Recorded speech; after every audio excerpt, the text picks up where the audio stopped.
Hello students, welcome to the class. आज की class में आप सभी का स्वागत है। तो आज हम अपने डिटरमिनर्स का पार्ट 12 डिस्कस करेंगे। इससे पहले पार्ट में हमने ऑल को लेकर डिस्कस किया था कि ऑल को हम सेंटेंस में किस तरीके से यूज करते हैं। ईच, एवरी और ऑल में हमने एक डिफरेंस समझने की कोशिश करी थी कि कैसे ये आपस में तीनों एक दूसरे से अंतर करते हैं। और ऑल पूरे ग्रुप के मेंबर्स की कलेक्टिवली बात करते हैं। वहीं पर हमने ईच और एवरी में भी बात करी थी, ये ग्रुप के मेंबर्स की बात करते हैं। अगर मुझे इन तीनों में डिफरेंस करना हो तो ईच जो होता है ये ज्यादा इंफोसाइज करता है, यानी ये ज्यादा जोर डालता है प्रत्येक मेंबर को लेकर। एवरी भी बात करेगा, मेंबर्स की, पर ये थोड़ा कलेक्टिव होके बात करेगा, ये ग्रुप को लेकर चलेगा।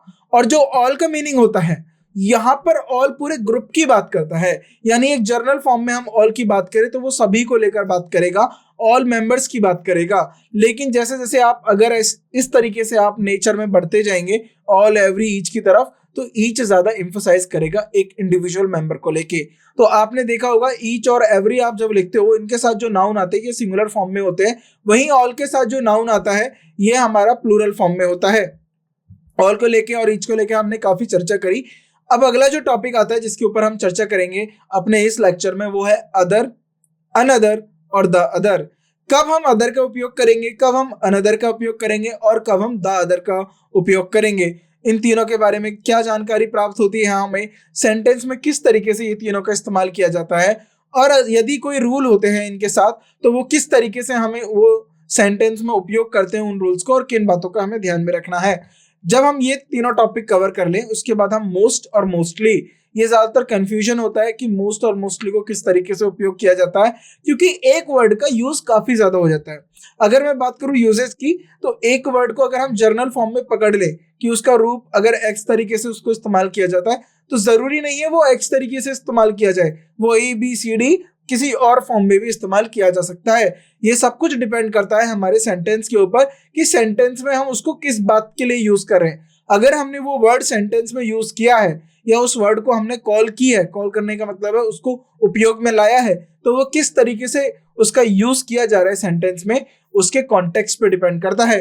तो पूरा जो हमें फोकस रखना है वो सेंटेंस के कॉन्टेक्स्ट को लेके रखना है, हमें सेंटेंस के कॉन्टेक्स्ट को सीखना है। अब हम जो हमारा कॉन्सेप्ट 13 है, अदर, अनदर और द अदर को लेकर चर्चा करते हैं। तो अगर मैं बात करूं, सबसे पहले हम एक एक को पढ़ेंगे। तो अगर मैं बात करूं अदर, आपने अगर हिंदी में बात करें, अदर का मतलब होता है दूसरा, या फिर हम एडिशनली आइटम की बात करें या रिमेनिंग आइटम की बात करें।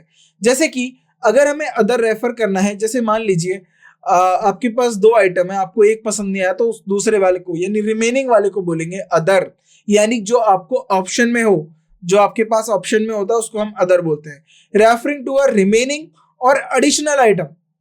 चाहे जो बचा हुआ आइटम हो, रिमेनिंग हो, जो बचा हुआ हो पूरे होल के पार्ट में से एक जो हिस्सा बचा हुआ हो, या आपने वो पार्ट ऐड किया हो, राइट, किसी भी सेट के अंदर। सेट का मतलब होता है कलेक्शन की बात कर रहे हैं हम, ग्रुप की बात कर रहे हैं, राइट।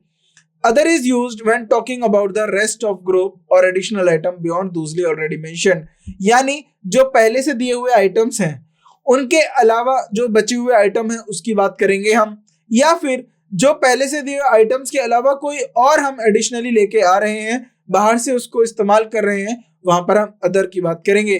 तो अदर को दो तरीके से हम इस्तेमाल कर सकते हैं, एक तो बचे हुए या फिर बाहरी तौर से इस्तेमाल किए हुए, यानी एडिशनल जोड़े हुए आइटम के तौर पर हम अदर को देखते हैं। Example, I have read this book, now I want to read the other books by the same author. तो यहाँ कहने का मतलब है कि मैं यह किताब तो पढ़ चुकी हूँ, right, I have read this book.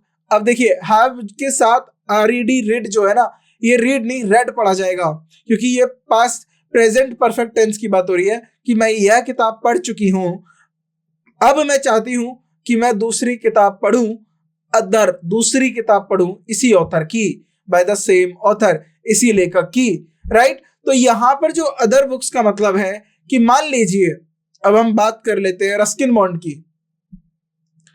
Ruskin bond एक अच्छे लेखक है, इनकी किताब, इनकी जो स्टोरीज हैं वो आपने अपनी इंग्लिश की टेक्स्ट बुक में स्कूल के अंदर भी पढ़ी होंगी। रस्किन बॉन्ड की मैं अगर बात कर लेता हूं, रस्किन बॉन्ड की सपोज मॉनसून डायरी आपने पढ़ लिया, if I am right, so monsoon diary या फिर मॉनसून रेन, इस तरीके से रस्किन बॉन्ड की जो किताब है, अगर वो आपने पढ़ ली है, या वहीं शेक्सपियर की मैं बात करूं, आपने जूलियस सीजर को पढ़ लिया, तो उसके अलावा यानी अदर बुक्स आप पढ़ना चाहते हो, तो वो जो उसके अलावा यानी उनके कलेक्शन में से एक हिस्सा आप पढ़ चुके हैं, दूसरा हिस्सा यानी रिमेनिंग पार्ट को जब आप दर्शाओगे तो वहां पर अदर का उपयोग किया जाएगा। आगे बढ़ते हैं, अदर के साथ प्लूरल नाउन्स का इस्तेमाल कैसे होगा। देखिए, other is often used with plural noun, तो अदर को हम प्लूरल नाउन के साथ यूज करते हैं। There are other options available, और भी ऑप्शंस यहाँ पर अवेलेबल हैं, राइट। सो और भी चुनाव करने के लिए आपके पास अवेलेबल हैं। नाउ अगर हम सिंगुलर काउंटेबल नाउन के साथ भी इस्तेमाल कर सकते हैं अदर का, तो देखिए अदर को यहाँ पर प्लूरल काउंटेबल नाउन और अदर को सिंगुलर काउंटेबल नाउन के साथ इस्तेमाल किया जाता है। जैसे when referring to something uncountable, other को भी हम यूज कर सकते हैं। अदर इंफॉर्मेशन रिक्वायर्ड, तो जो इंफॉर्मेशन है यहाँ पर ये हमारा अनकाउंटेबल नाउन है। तो जो अनकाउंटेबल नाउन होते हैं वो सिंगुलर होते हैं, singular uncountable noun, right. Other singular uncountable noun. अगर अनकाउंटेबल नाउन को आपको प्लूरल बनाना होता है तो आप ये ले सकते हो पीसेस ऑफ इंफॉर्मेशन और आर्टिकल्स ऑफ इंफॉर्मेशन। तो वहां पर आप आर्टिकल्स पीसेस लगा के आप नाउन को कैरी कर सकते हो, सिंगुलर काउंटेबल नाउन को। Exclusion of the reference item, तो जब हम एक्सक्लूड की बात करते हैं, अब देखिए किस तरीके से, she is not interested in this design, she prefer other design. मान लीजिए वो इस डिजाइन में इंटरेस्ट नहीं है, वो दूसरी डिजाइन प्रेफर करेगी। यानी एक्सक्लूजन, जब हम किसी ग्रुप में से किसी को निकाल दें और दूसरों को प्रेफरेंस देते हैं, तब हम इसकी बात करते हैं। It implies exclusion of the referenced items from a group. For example, she is not interested in this group या in this design, वह इस डिजाइन में इंटरेस्टेड नहीं है। She prefers, वह दूसरे डिजाइन देखना पसंद करेगी। तो यहाँ पर जो अदर डिजाइन की बात हो रही है, यानी उसने एक्सक्लूड कर दिया ग्रुप का एक हिस्सा और दूसरे वाले हिस्से पे अपनी प्रेफरेंस जताई है, इसको भी हम अदर के साथ लेते हैं। वहीं अगर हम अनदर की बात करें, अनदर को कब यूज किया जाएगा, राइट। अगर हम एडिशनली सिंगल आइटम की बात करें ऑफ द सेम टाइप, उसी टाइप में दूसरे आइटम को लेकर बात करें, तब हम सिंगल आइटम की बात कर रहे हैं। वहां पर अदर में हमारे पास ऑप्शनल हो सकता है, एक से ज्यादा हो सकता है, लेकिन अगर हम सिंगल आइटम को लेकर बात करें तो अनदर का उपयोग होगा। Another is used when talking about one more item of the same type, यानी एक से ज्यादा आइटम सेम टाइप की बात कर रहे हैं। वहां पर हम सेम टाइप की बात नहीं कर रहे थे, वहां पर हम और रिमेनिंग पार्ट की बात कर रहे थे, चाहे वो डिफरेंट टाइप का क्यों ना हो, लेकिन अनदर में हम सेम टाइप की बात करेंगे। I finished one sandwich, can I have another, यानी क्या उसे दूसरा मिल सकता है। अनदर का मतलब है कि उसको उसी टाइप का, मान लीजिए उसने चीज सैंडविच खाया, चीज सैंडविच खा लिया उन्होंने, और यहां पूछ रहा कैन आई हैव अनदर, तो यहाँ पर दूसरा जो सैंडविच मांगा है ना, वो भी चीज ही होगा, राइट। उसी सेम टाइप में दूसरा item, right, one more item, यानी एक और एडिशनली आप रिक्वायरमेंट कर रहे हो। वहां पर रिप्लेसमेंट को लेके बात कर रहे थे, यहाँ पर एडिशनली बात कर रहे हो। तो ध्यान से देखो, जहां पर अदर का यूज होता है, कहां पर अनदर का यूज होता है, राइट। रिप्लेसमेंट और सब्स्टिट्यूशन की भी लेकर आप बात कर सकते हैं। ये रिप्लेसमेंट और अल्टरनेटिव का मतलब एक के बदले दूसरे की जब बात करते हो, आप रिप्लेस करते हो, बदलने की बात करते हो, तब हम इसको रिप्लेसमेंट और अल्टरनेटिव के तौर पे भी या सब्स्टिट्यूशन के तौर पे भी यूज कर सकते हैं। The pen is not working, could you give me another, यानी इस पेन के बदले, this pen is not working, यह पेन काम नहीं कर रहा। Could you give me another, क्या आप मुझे दूसरा पेन दे सकते हो सेम टाइप में।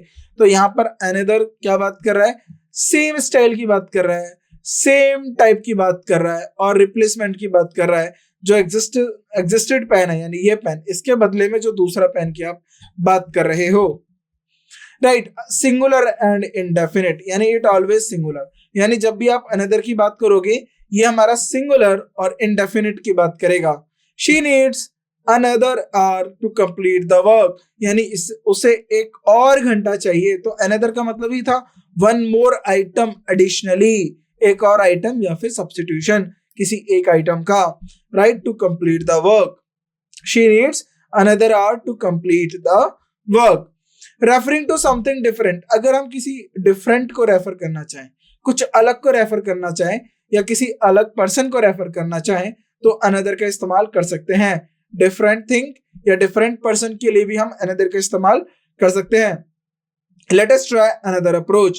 यहां पर बात जो हो रही है another approach का मतलब है कोई दूसरी अप्रोच से कोशिश करते हैं या कोई दूसरा मेथड अप्लाई करते हैं.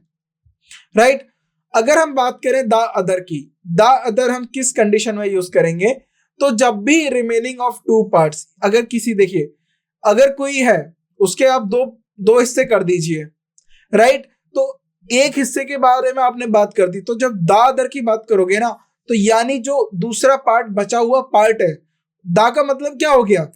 देखिए अदर का मतलब होता है अल्टरनेटिव, दूसरा. राइट लेकिन अगर आपने दा लगा दिया इसका मतलब समझिए दा का उपयोग, अब यहां से दो चीजों को आपस में कनेक्ट करिए, द प्लस अदर, इन दोनों को कनेक्ट करने की कोशिश करिए.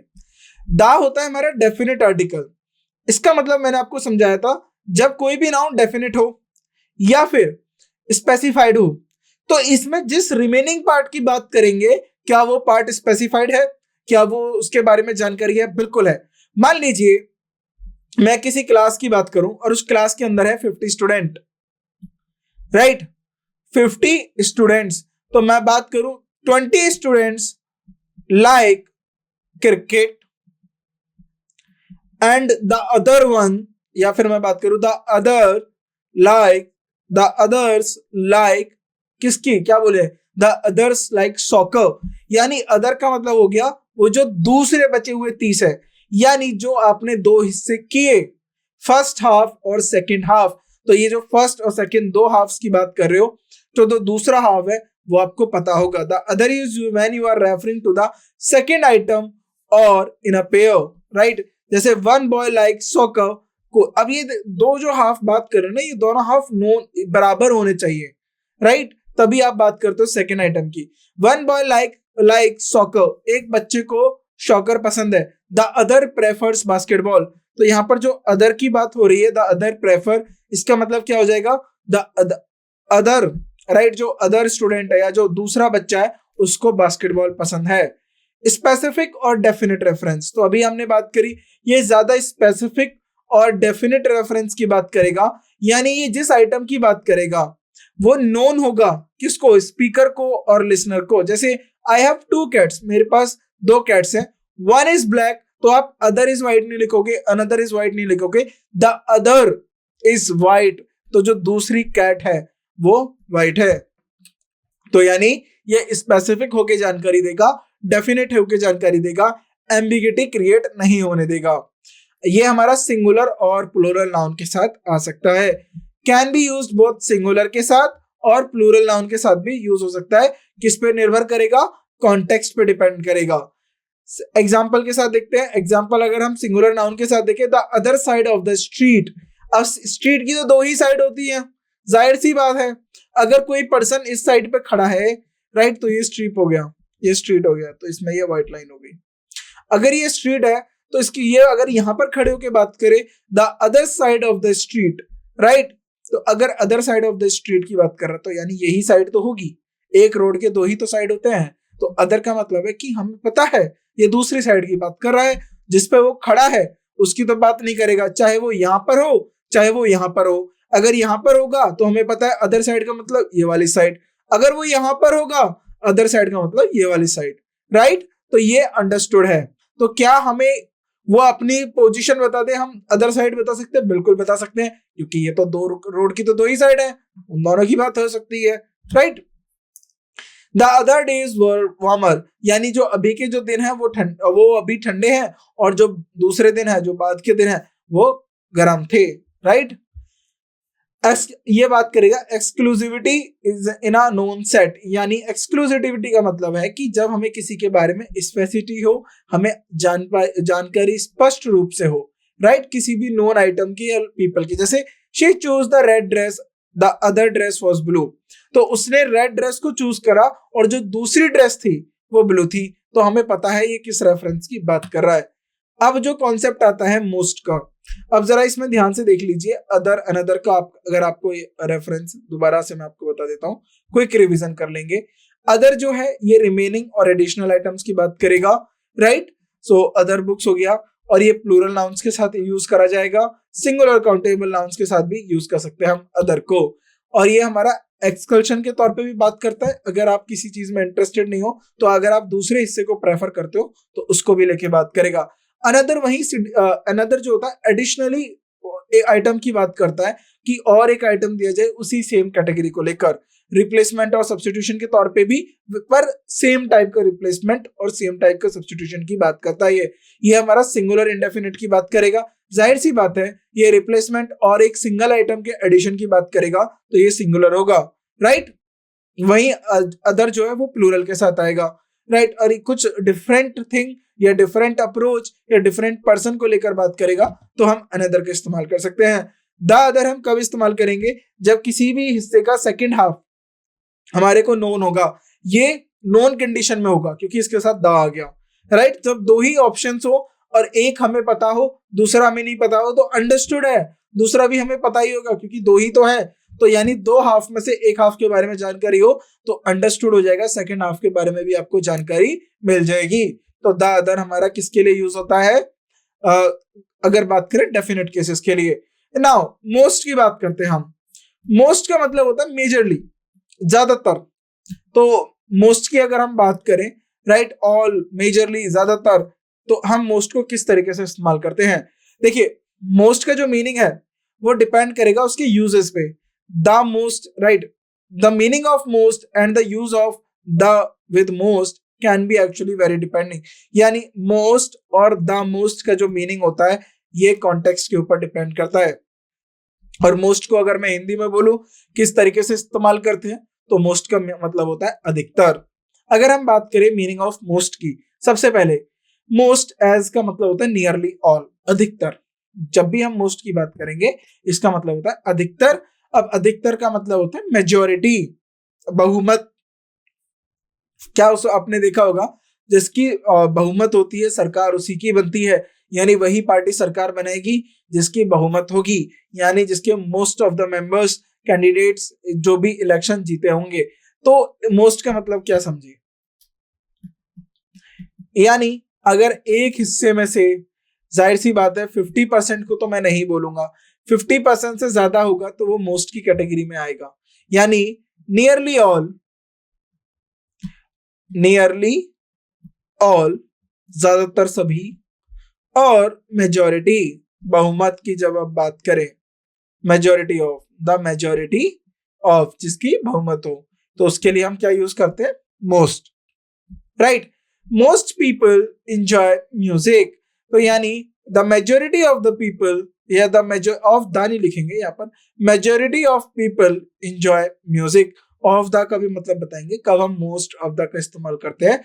या फिर यहाँ पर किसकी बात हो रही है? Majority of people enjoy music, अधिकतर लोग म्यूजिक पसंद करते हैं या एंजॉय करते हैं। Here it implies that a large majority. तो जब भी आप मोस्ट का मतलब इस्तेमाल करोगे तो देखिए, अगर हमारा सेंटेंस का कॉन्टेक्स्ट का मतलब कम है, कुछ लोगों से है, तो आप सम की बात करोगे। एक क्वेश्चन प्रीवियस ईयर में आया था, वहां पर मोस्ट लिख दिया था और उसके साथ पीपल लिखा हुआ था, राइट। तो ऑप्शन में दे दिया था A much, B many, C some, और D none of the above, none of the above, यानी नो चेंज भी कर सकते हैं। लेकिन ये जो क्वेश्चन है हम पीवाईक्यूज में करेंगे, इसका मतलब निकल के आ रहा था कुछ लोग, कुछ, अगर मैं बात करूं हिंदी में तो इसका मतलब आ रहा था कुछ। अगर जो कुछ होता है तो जाहिर सी बात है ये लार्ज पार्ट को नहीं, थोड़ा पार्ट को डिनोट करता है। तो मच तो आ नहीं सकता, आप इसको वैसे भी काट सकते हो। मच क्यों नहीं आ सकता? क्योंकि पीपल है। अब मैनी पीपल, अब मैनी पीपल, देखिए अधिकतर, मैनी का भी मतलब ज्यादातर होगा, मैनी को किस तरीके से उपयोग करेंगे ये भी हम देखेंगे। लेकिन जब कुछ की बात हो रही थी तो सम राइट आंसर था, राइट। तो ऐसा क्वेश्चन भी है, ये हम डिस्कस करेंगे अपने प्रीवियस ईयर के दौरान, तो इन चीजों को भी आपको ध्यान में रखना है।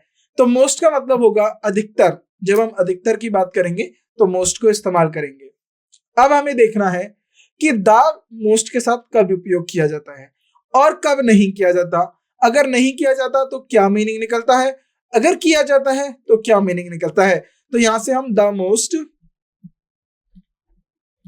और मोस्ट को समझते हैं। अगर विदाउट द की बात करें, मतलब सिंपली मोस्ट की बात करें, तो अगर हम मोस्ट की बात करते हैं बिना द के, तो ये क्या रेफर करेगा, ये large portion, a large portion, एक बहुत बड़े हिस्से की बात करेगा, लार्ज पोर्शन, या फिर किसी अमाउंट, किसी ग्रुप के, किसी सेट के लार्ज पोर्शन की बात करेगा, या फिर मेजॉरिटी की बात करेगा। राइट, किसी ग्रुप में मेजॉरिटी किसकी है, बहुमत किसकी है, मेजॉरिटी ऑफ अ ग्रुप। अब ये ग्रुप किसी का भी हो सकता है, पर्सन का, समथिंग, थिंग्स का, किसी का भी। तो लार्ज पोर्शन या फिर मेजॉरिटी की बात करता है जब हम द के बिना मोस्ट का उपयोग करते हैं। So most students passed the exam. अगर मान लीजिए 100 स्टूडेंट्स हैं क्लास 12th में, जितने भी सेक्शन हैं सब मिला के 100 स्टूडेंट्स हैं, 100 स्टूडेंट्स। अगर यहां से अब दो कॉलम में बनाता हूं जहां पर डिवाइड कर देता हूं, जैसे 80 स्टूडेंट्स के लिए भी हम लिख सकते हैं। अब पास जिन्होंने कर दिया, 80 स्टूडेंट्स पास द एग्जाम। अब यहां पर मैं 70 लिख दूंगा, 60 लिख दूंगा, 65 भी मोस्ट लिख सकता हूं। अगर मैंने यहां पर 50 लिख दिया तो मोस्ट का उपयोग नहीं होगा। अगर मैंने यहां पर 40 कर दिया या 50 से नीचे लिख दिया 49, तो मोस्ट नहीं हो सकता। क्योंकि मोस्ट इसलिए नहीं हो सकता कि ये जो दो हाफ बांटा गया है, तो दो हाफ में अधिकतर हाफ वाला बच्चा जो है वो फेल कर गया, राइट, वो 51 हो गए, और जो कम हाफ वाला बच्चा था 49 वो पास कर गया। तो यहाँ पर सम हो सकता है कि कुछ बच्चे पास कर गए और ज्यादातर नहीं करे, राइट। तो मोस्ट का मतलब हो जाएगा कि जब आप लार्जर अमाउंट की बात करोगे, right. A majority of students passed but not necessarily all. तो यानी आप ऐसे कर सकते हो कि 100 में से 80 स्टूडेंट्स एग्जाम को पास कर गए, 20 फेल कर गए। तो जो 80 है ये मेजॉरिटी की बात कर रहा है, लार्ज पोर्शन की बात कर रहा है, तो ये कंडीशन ट्रू है। मेजॉरिटी यानी most students pass the exam. All students pass the exam का मतलब है कि लगभग सभी। ऑल के केस में ये नंबर 90 से ऊपर जा सकता है, राइट। एवरी स्टूडेंट्स कि जब अगर हम बात करें एवरी और ईच स्टूडेंट्स की बात करें, तब ये नंबर 100% होगा, यानी प्रत्येक छात्र या प्रत्येक छात्र ने जो एग्जाम है वो पास कर लिया है, राइट। तो ये हमने एवरी और ईच में पढ़ लिया है। अगर हम द की बात करें, अगर हम द मोस्ट की बात करें, द मोस्ट, तो देखिए मोर, मोस्ट, तो ये सुपरलेटिव डिग्री बन जाता है, यानी ये ऑप्टिमम लेवल की बात करेगा, ये एटमोस्ट की बात करेगा, एपेक्स की बात करेगा, ये हाईएस्ट की बात करेगा। तो हम देखिए, एक होती है हमारी हम जिनको बोलते हैं कंपैरेटिव। कंपैरेटिव में जब आप कंपैरिजन करते हो, एक होता है नॉर्मल, फिर उसके बाद होता है हमारा सेकंड ऑर्डर कंपैरिजन, जिसमें हम मोर, बेटर ये सब लगाते हैं, better than, more than, ER के साथ। फिर उसके बाद होता है top, superlative. Normal degree, comparative degree, superlative degree. Superlative का मतलब हो गया कि इससे ज्यादा नहीं है। The highest peak of the world, mount Everest, क्या उससे ऊंची कोई पीक है? नहीं, तो आपने हाईएस्ट लगा दिया, यानी सुपरलेटिव है, उससे ज्यादा कुछ नहीं है, राइट। द लॉन्गेस्ट, या फिर मैं बोलूं the largest forest, right, Amazon forest की बात करें। द लार्जेस्ट रिवर, किसकी बात करें? अमेजोन रिवर की। The longest river, Nile river की बात कर रहे हैं। द लार्जेस्ट कंट्री, रशिया की बात करें। द लार्जेस्ट कॉन्टिनेंट, एशिया की बात करें। द लार्जेस्ट ओशियन, पैसिफिक की बात कर रहे हैं हम। तो जब आप ईएसटी लग, यानी सेम, वहां मतलब वो सुपरलेटिव की बात कर रहे हैं। द अगर मोस्ट के साथ आ जाता है तो ये सुपरलेटिव बोल देता है, यानी किसी भी ऑर्डर में, किसी भी लिस्ट में, किसी भी ग्रुप में, किसी भी समूह में जिसके आगे द मोस्ट लग गया, यानी वो उस समूह के अंदर, उस लिस्ट के अंदर, उस ग्रुप के अंदर टॉप पे होगा, एपेक्स पे होगा, एपिटोम पे होगा। एपिटोम, एपेक्स, समिट, ये सब हम कहते हैं हाईएस्ट पोजीशन को, राइट, या फिर हाईएस्ट पोजीशन की बात करें, right. So she is the most talented girl in the competition. तो कंपटीशन के अंदर अगर 100 बच्चे हैं तो वह लड़की टॉप 1 पे है, क्योंकि उसके लिए हमने सुपरलेटिव लगा दिया था, मोस्ट टैलेंटेड, यानी सबकी तुलनात्मक वो सबसे ज्यादा टैलेंटेड है। यानी मोस्ट इंडिकेट करता है she is at the top of the list of talented singers. अगर हम बात करें singer in the competition in that specific context, अगर हम उसी कंपटीशन की बात कर रहे हैं जो वो कंपटीशन हुआ है, राइट, वो चाहे वो किसी स्कूल में रहा हो कंपटीशन, चाहे वो किसी डिस्ट्रिक्ट लेवल पे रहा हो, स्टेट लेवल पे रहा हो, नेशनल लेवल पे रहा हो, लेकिन जहां भी वो कंपटीशन है वो कंपटीशन के दौरान यानी उस लिमिट, उस बाउंड्री के अंदर वह सबसे टॉप पे है।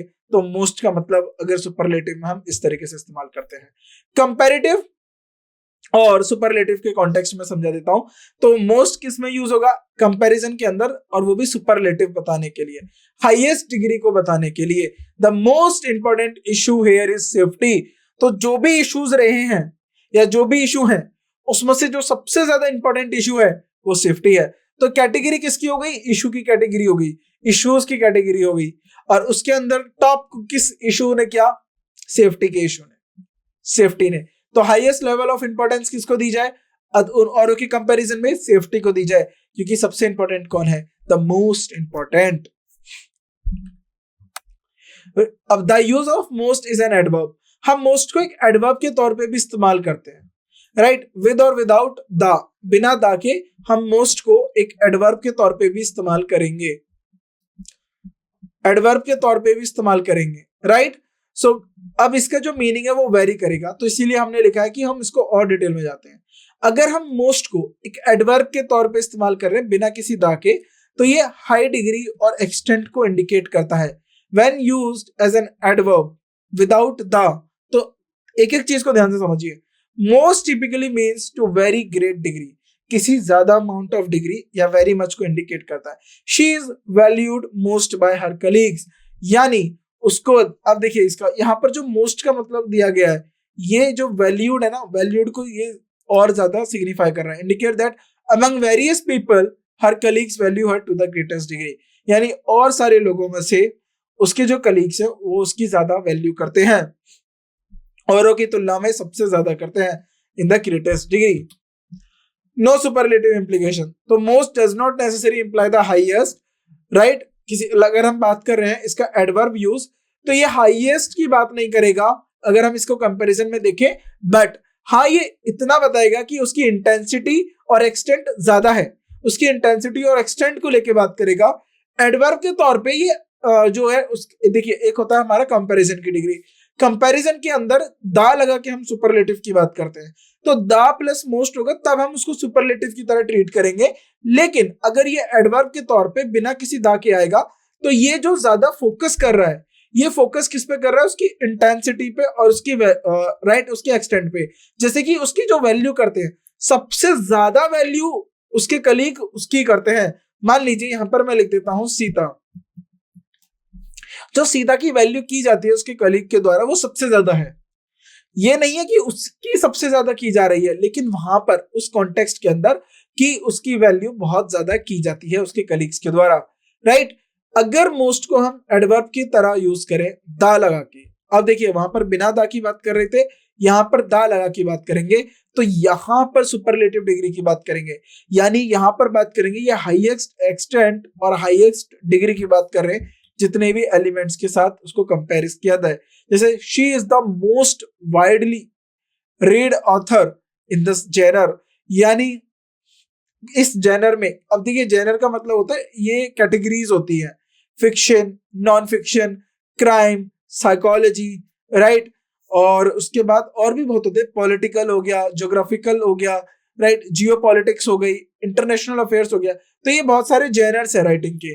अब उस बहुत सारे जेनर्स के अंदर एक पर्टिकुलर जेनर ले लेते हैं हम, इंटरनेशनल या जियोपॉलिटिक्स, जियोपॉलिटिक्स ले लेते हैं।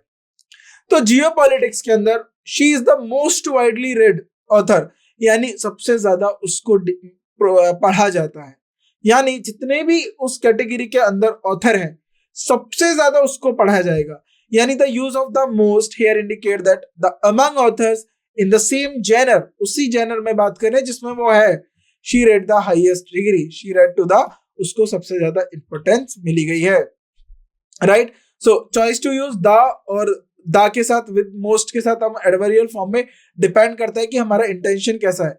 अगर हम सुपरलेटिव कन्वे करना चाहते हैं, यानी हम उसको बताना चाहते हैं, हाईएस्ट डिग्री बताना चाहते हैं, या फिर हम एम्फसाइज कराना चाहते हैं उस पर्टिकुलर वर्ब के साथ, तो ये हम पे डिपेंड करता है। अब कंक्लूजन क्या निकलता है यहाँ से, विदाउट द एडवर्बियल मोस्ट के साथ, used for emphasising a very high degree, हम किसी हाई डिग्री के लिए इसको एम्फसाइज करते हैं, बट जरूरी नहीं कि वो कंपैरेटिव सेंस में हो। तो जब हम बात कर रहे थे यहाँ पर कि उसके दोस्त उसको बहुत ज्यादा वैल्यू करते हैं, तो जरूरी नहीं है कि वहां पर कंपैरिजन हो रहा है कि सीता और गीता के अंदर कंपैरिजन हो रहा है कि गीता को ज्यादा वैल्यू की जा रही है, नहीं, उसकी ज्यादा रिस्पेक्ट करते हैं, मे बी वो ज्यादा मैच्योर हो, उसके डिसीजन ज्यादा अच्छे हो, उसकी इमोशनल इंटेलिजेंस ज्यादा हो, राइट, इंटेलिजेंस फैक्टर ज्यादा हो उसके अंदर, राइट, या रीजनिंग एबिलिटी ज्यादा हो, इस वजह से उसको ज्यादा वैल्यू की जाती है। लेकिन यहाँ पर कंपैरिजन ऐसा हो रहा हो, ऐसी कोई जरूरी नहीं है, ये नेसेसरी नहीं है। अगर हम मोस्ट को एडवर्ब के फॉर्म में यूज कर रहे हैं तो हम ये नहीं कह रहे हैं बिना दा के कि कंपैरिजन की बात हो रही है, बिना कंपैरिजन के भी हम उसकी डिग्री को बता रहे हैं, उसकी क्वालिटी को और जोर निकाल के बाहर प्रस्तुत कर रहे हैं। लेकिन अगर हम दा लगा के बात करेंगे तो हम कंपैरेटिव की बात करेंगे। कंपैरिजन में ए और बी ज्यादा है, अगर हम बी को ज्यादा बताएंगे तो हम दा मोस्ट की बात करेंगे। लेकिन अगर हम बी की क्वालिटीज को लेकर बात करें, क्वालिटीज के ऊपर असर डाले, जोर डाले, तो यहाँ पर मोस्ट के साथ भी यूज कर लिया जाएगा, right. So in summary, the presence और absence the can change meaning slightly from a high degree to something, और इसके बाद देखिए इसका हाई डिग्री ऑफ समथिंग हो जाएगा बिना दा के, और दा लगाते ही हाईएस्ट डिग्री ऑफ कंपैरिजन हो जाएगा। यानी ये जो पूरी बात हमने समझी 2 लाइनों में यहाँ पर हमने खत्म कर ली। तो हर एक स्लाइड आपके लिए बहुत इंपॉर्टेंट है। ये इतना क्यों लिखा रहता है स्लाइड पे, ताकि जब आप रिवीजन करो और ये जो आप नोट डाउन कर रहे हो अपनी कॉपी में, तो आप जब इनको जस्ट देखो एक आंख से, तो आपको तुरंत याद हो जाए कि हाँ यहाँ पर इसका इस्तेमाल किया जाता है। तो जब भी आप सेंटेंस देखोगे आपको पता चलेगा कि यहाँ मोस्ट आया है, लेकिन बात हो रही है कंपैरिजन की, तो आप दा यूज कर दोगे। लेकिन आप कह रहे हैं यहाँ पर कंपैरिजन की बात ही नहीं हो रही है, यहाँ सिर्फ बात हो रही है मोस्ट की और उसके क्वालिटी या उसकी डिग्री को हायर बताने की, तो आप दा हटा के मोस्ट का उपयोग कर सकते हैं, राइट। मोस्टली हम एज एन एडवर्ब का ज्यादातर यूज करते हैं to indicate something is true और happens most of the time और ग्रेट एक्सटेंट।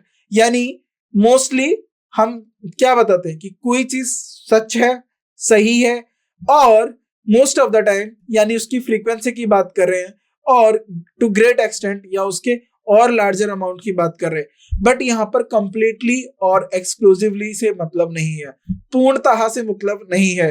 अगर हम बात करें सिग्निफाई द लार्ज पार्ट और मेजोरिटी, अगर मोस्टली को हम लार्ज पार्ट और मेजोरिटी के तौर पे इस्तेमाल करें तो किस तरीके से करेंगे, तो मोस्टली को हम डिस्क्राइब कर सकते हैं व्हाट इज ट्रू और applicable in the majority cases for instances, यानी क्या सही है और क्या एप्लीकेबल है ज्यादातर केसों के लिए, तो हम मोस्टली का यूज कर सकते हैं। Example, the audience was mostly, अब देखिए एज एन एडवर्ब करा है, the audience was mostly older people, यानी ऑडियंस का एक लार्जर हिस्सा जो है एक ओल्डर पीपल लोगों का है।